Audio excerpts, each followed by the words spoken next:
Donald Trump menja stav i poziva republikance u predstavničkom domu da glasaju za objavljivanje kompletnih Epstein dosjea. Kaže, nemamo šta da krijemo, iako je do juče tvrdio da je cela priča demokratska izmišljotina. Promjena stiže nakon što su demokrati počeli da objavljuju dokumenta u kojima se pominju Trump, Ghislaine Maxwell i druge javne ličnosti, bez direktnih optužbi, ali sa detaljima koji raspiruju spekulacije. Republikanci sada razmatraju zakon koji bi naterao Ministarstvo pravde da objavi sve nesažurirane dokumente o Epsteinovim istragama.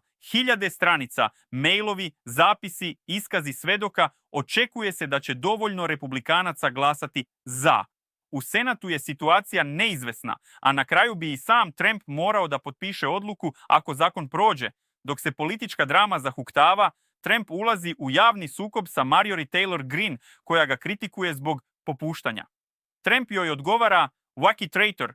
Istovremeno, Ministarstvo pravde pokreće istragu o Epsteinovim vezama sa velikim bankama i pojedinim demokratama, uključujući Billa Clintona. Drama oko dosjea se pretvara u veliki test za republikance i za samog Trumpa pred ključne odluke.